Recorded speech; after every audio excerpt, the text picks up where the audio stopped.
दोस्तों, तवांग की एक नई सुबह के साथ आप सभी को मेरा सुप्रभात। एक बार फिर से आपका सबका स्वागत है मेरे YouTube चैनल जिसका नाम है बैकपैक।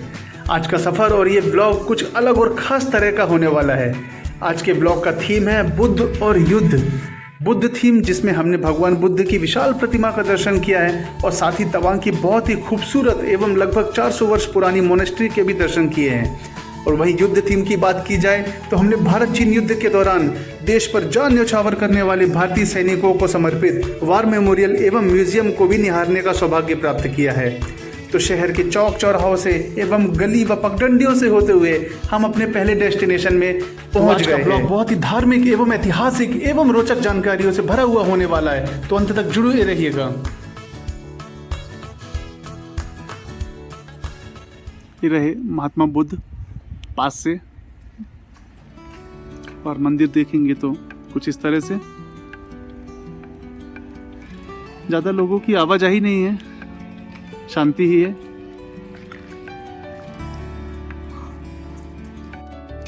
दोस्तों, इस जगह से जुड़े इतिहास की अगर बात करें तो गौतम बुद्ध की ये प्रतिमा तवांग सर्किट हाउस के पास एक छोटी पहाड़ी में स्थित है। और यह मूर्ति लगभग 60 फीट या कहें 18 मीटर के लगभग ऊंची है, जो कांस्य धातु से बनी हुई है और जिस पे गोल्ड तरह की पॉलिश की गई है। इस स्थान को हम बुद्धा पार्क के नाम से भी जानते हैं। और अगर ऊंचाई की बात करें तो यह पार्क समुद्र तल से लगभग 10,000 फीट की ऊंचाई पर स्थित है। यह पार्क तवांग महोत्सव के दौरान विशेष रूप से लोकप्रिय होता है, जो हर साल अक्टूबर के महीने में मनाया जाता है। इसमें पारंपरिक संगीत, नृत्य, भोजन का भी आनंद ले सकते हैं आप। और इसके पश्चात हम अंदर गए और अंदर जाने पर हमारी पहली नज़र दो जिज्ञासु युवाओं पर पड़ी, जो बौद्ध भिक्षु से धर्म कर्म की सीख ले रहे थे। इसके पश्चात हमने भगवान बुद्ध की मूर्ति का दर्शन लाभ लिया। और जैसे ही हमारी नज़र दीवारों पर पड़ी तो हमें समझ में आया कि यहाँ शायद सिद्धार्थ गौतम, जो कि राजा गौतम थे, से लेकर महात्मा बुद्ध बनने का सफ़र दिखाया गया है।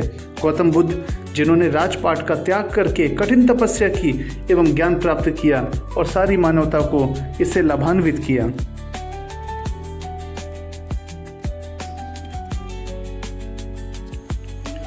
बुद्धा पार्क से पूरे शहर का नज़ारा जो हमें ऊंचाई से दिख रहा होता है, सच में बहुत ही शानदार होता है, मन को लुभावने वाला होता है। अगर आप फोटोग्राफी के शौकीन हैं तो यहाँ आप एक अच्छी फोटोग्राफी भी कर सकते हैं। तो इस तरीके से हम दर्शन के बाद हमने जाने का फैसला किया।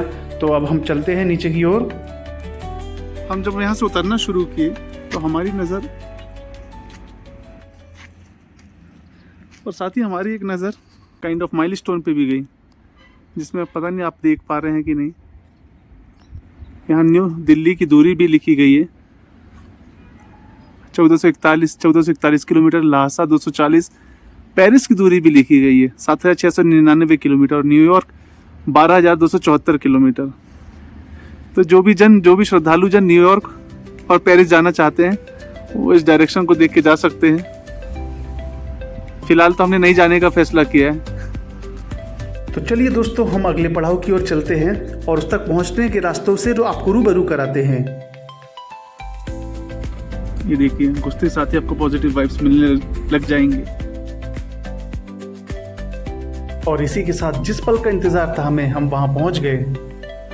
तो दोस्तों, इसके साथ ही हम अंदर प्रवेश कर रहे हैं। और आपको इस मठ के बारे में बातें अगर बताते चले तो यह तवांग स्थित यह मठ देश का सबसे बड़ा एवं एशिया का दूसरे सबसे बड़ा मठ है। तिब्बती भाषा में इस मठ को गादेन नामग्या लाहत्से कहते हैं, जिसका की अर्थ होता है एक साफ रात में स्वर्गीय स्वर्ग, हेवनली हेवन। इसकी स्थापना की अगर बात करें तो इसकी स्थापना 1680 से 1681 ईस्वी में मेरक लामा लोद्र ग्यात्सो ने की थी। और यह मठ 5वें दलाई लामा की इच्छा के अनुरूप बनाया गया था। यह बौद्ध मठ गेलुक्पा संप्रदाय से संबंधित है, जो कि तिब्बती बौद्ध धर्म के सबसे महत्वपूर्ण संप्रदायों में से एक है। देखिए, चावल छानते हुए दो वृद्ध महिलाएं। नमस्ते। नमस्ते। ये चावल सफाई चल रही है? चावल साफ करता है। इसका क्या होता है, घर में खाने के लिए या फिर लंगर के लिए? लंगर के लिए है। तो कब कब होता है लंगर? हमें सुबह 4 बजे, शाम को 5 तक। अच्छा, सुबह से शाम तक?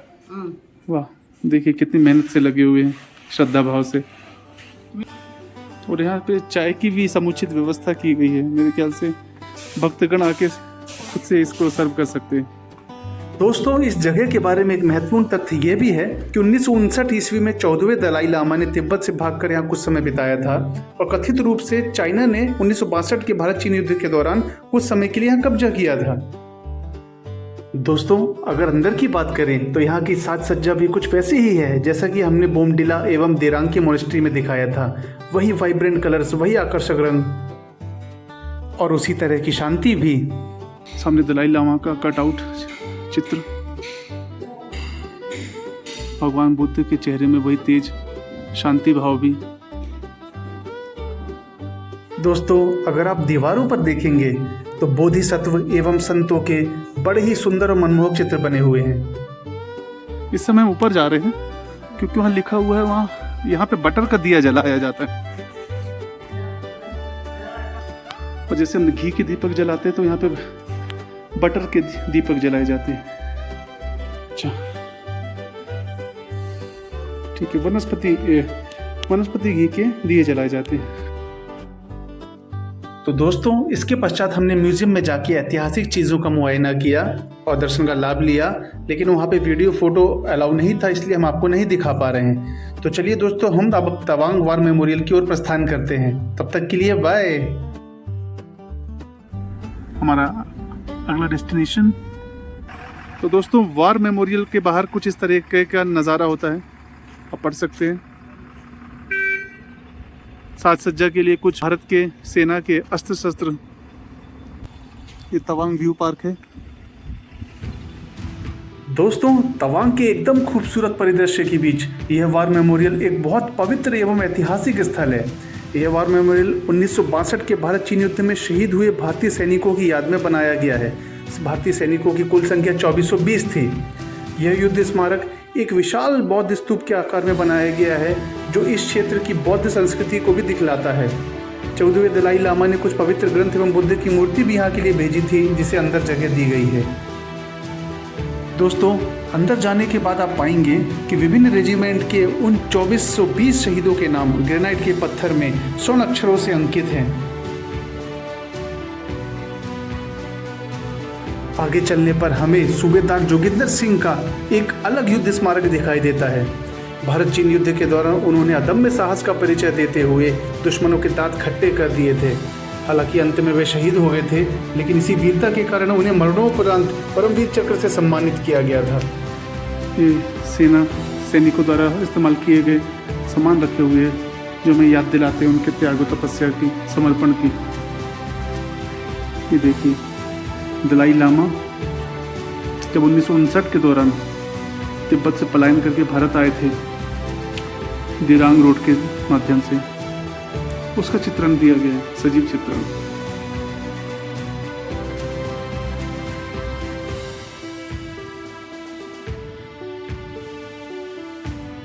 राष्ट्रपति सर्वपल्ली राधाकृष्णन, पंडित जवाहरलाल नेहरू तत्कालीन प्रधानमंत्री बाहर निकलते हैं यहाँ से। तो अभी हमने वार मेमोरियल देखा, अब हम रुक करते हैं म्यूजियम। म्यूजियम जो है मेजर रालेंगाओ बॉब खतिंग इनके संस्मरण पर है। और जैसा कि हमें बताया गया म्यूजियम को देखने के लिए हमें कुछ टिकट लेनी होगी, जिसका प्रति व्यक्ति शुल्क जो है वो 70 रुपये है, जो इसे रख रखाव में चाहता है। ये देखिए टिकट, गाइड इंक्लूड है, तो ये बहुत ही अच्छी बात है। दोस्तों मेजर रालेंगाओ बॉब खतिंग एक गुमनाम नायक के अनसंग हीरो हैं। मणिपुर की मिट्टी में जन्मे देश के सच्चे सपूत, जिनके प्रयासों से बिना किसी बल प्रयोग के तवांग को 1951 में भारत में शामिल करवाया गया। उनकी कार्यवाही ने न केवल हम तवांग की बल्कि उत्तर पूर्व की सीमाओं को बहुत ही मजबूत किया। ऐसे वीर पुरुष को शत शत नमन है हमारा।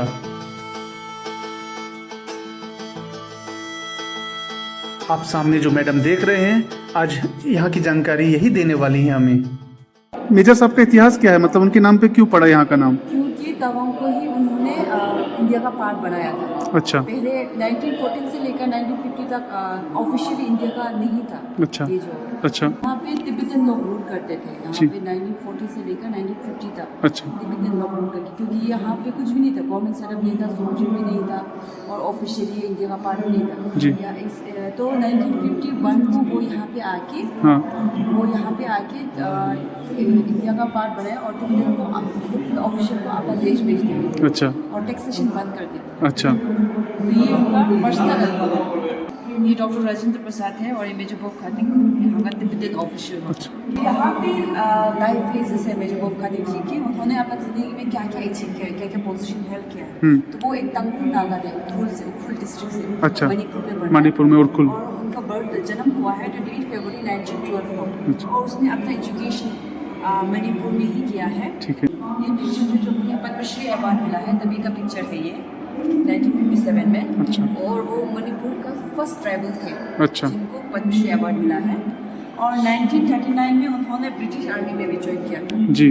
तब हम लोग इंडिया इंडिपेंडेंट नहीं था, तब इंडिया की तरफ से उन्होंने ब्रिटिश आर्मी में ज्वाइन किया और सेकेंड वर्ल्ड वॉर में भी ज्वाइन किया था। सेकेंड आर्मी का बाद उन्होंने पॉलिटिक्स में भी ज्वाइन किया है 1948 में MLA और उन्होंने असम राइफल्स में ज्वाइन। ये जो है तंकुल शॉल है, तंकुल मीन्स उसका ट्राइब है। यूजुअली तब दिया जाता है जब लड़का जवान हो जाता है और एडल्टहुड में एंट्री करते हैं तभी ये दिया जाता है। अच्छा। उनका कल्चर। अच्छा, तो देखिए यहाँ पे मेजर साहब के द्वारा धारण किए गए वस्त्र का भी संग्रह है। उन्हें कौन से कपड़े पसंद थे आप देख सकते हैं। और ये देखिए मेजर साहब की वर्दी। ये असम राइफल्स की यूनिफॉर्म है जब वो असम राइफल्स। अच्छा, जब वो असम राइफल में थे तब की उनकी यूनिफॉर्म है। तो ये शेरवानी पद्मश्री अवार्ड में पहना था तो ये। अच्छा, मेजर साहब को फिशिंग का बहुत शौक था तो ये फिशिंग टूल्स है जो आप सामने देख रहे हैं। ये देखिए मेजर साहब का हैंड रिटन पेजेस मिलेंगे जो तवांग की जर्नी के बारे में उन्होंने लिख रखा है। कितने प्रीशियस हैं ये पेजेस। देखिए यहाँ पे ये 1962 के वॉर का कुछ रीजंस दिए गए हैं, उसकी टाइमलाइन दी गई है, आप जूम करके पढ़ सकते हैं। यहाँ प्रेस कवरेज ऑफ 1962 वॉर दिया गया है। ये देखिए 1962 के युद्ध में जो भारतीय बंदूकें यूज़ की गई थी वो ये है, और उस दौरान जो चाइनीज़ बंदूकें इस्तेमाल की गई थी वह ये है। भारतीय चीन युद्ध पे आधारित पोस्टर्स हैं, कुछ मूवीज़ हैं, किताबें हैं। और ये सभी रेजिमेंट ने 1962 वॉर में पार्टिसिपेट लिया था। इसमें टोटल 46 रेजिमेंट है। अच्छा। तो ये सेक्शन जो मोनपा सेक्शन है जी। मोनपा मीन्स जो ट्राइब यहाँ पे पाए जाते हैं वो है मोनपा। तो यहाँ का ट्रेडिशनल कल्चर यूटेंसिल्स आपको सब यहाँ पे मिलेगा। अब देखेंगे तवांग में जो है ज़्यादा समुदाय, जो ट्राइब समुदाय पाया जाता है वो मोनपा है। तो मोनपा से संबंधित यहाँ पे जितने भी कल्चरल चीज़ें हैं वो सबके दर्शन आपको यहाँ पे होंगे। ये जो यहाँ का ट्रेडिशनल ड्रेस है इसे हम खंजर कहते हैं अपना भाषा में जी। तो ये यहाँ का ऊन से बनाया जाता है। ये लड़का लोग ड्रेस है, लड़का लोग ही पहनते हैं। और ये जो कॉइन है पहले में यूज़ होता था जो सिल्वर और कॉपर मिक्स करके बना है।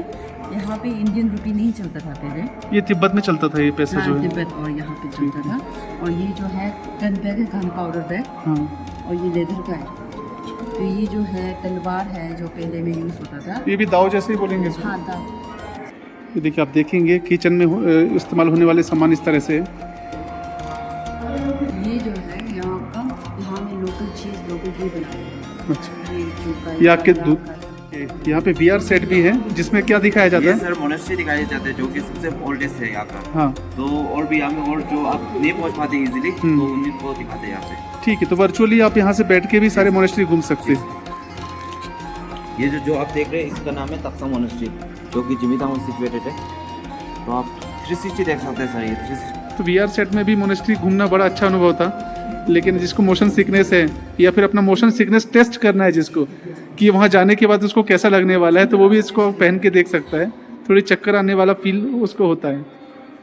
देखिए यहाँ के दूध से लोकल चीज़ और घी कैसे बनाते हैं उसको भी यहाँ पे दर्शाया गया है।